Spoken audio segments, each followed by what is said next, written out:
দেন বসা দেন বসা দেন।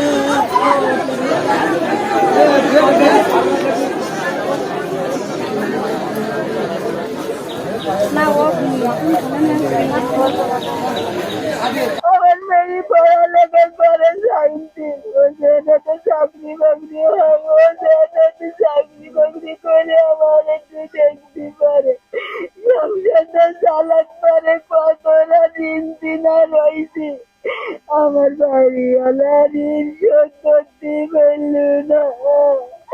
জায়গা শেষ হয়ে গেছে একটু সুযোগ করলে না ঋণ দিন হবে না। আমার ওই একটাই ছেলে, আমরা দুটি মানুষ আসার কোনো চলতে পারিনি, কাজ কাম করি, খাওয়ার ক্ষমতা নেই। আমার দুটি এখন ঠিক গেছে, তাই উপায় চাই আমার বড় পুত্র পাশ করি না, বড় পুত্র চাকরি চাই, সরকারি একটা ভালো চাকরি। এই ছেলে গত রমজান মাসেই লেবাননের উদ্দেশ্যে রওনা হয়।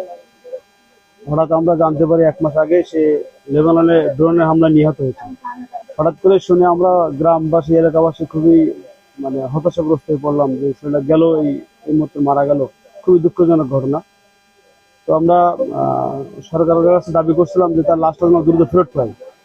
আল্লাহ মেহেরবানি, সরকারের সহযোগিতায় আমরা দ্রুত লাশটা পেয়েছি। তো আমরা এই পরিবারটা খুবই অসহায় পরিবার। তার বাপ মা 2 জন বয়স্ক ব্যক্তি, তার 2টি কন্যা সন্তান আছে, অনেক টাকা ঋণগ্রস্ত হয়ে গেছিল। তো আমি দাবি জানাচ্ছি সরকারের কাছে যেন তার পরিবারটা পাশে দাঁড়ান, ঋণগুলো পরিশোধ করতে পারে, তার জন্য একটু সুব্যবস্থা করেন। আর তার 2টি কন্যা সন্তান আছে, বড় সন্তানটা মেয়েটা খুবই ব্রিলিয়ান্ট স্টুডেন্ট, তাকে জন্য চাকরির ব্যবস্থা করে দিন সরকার।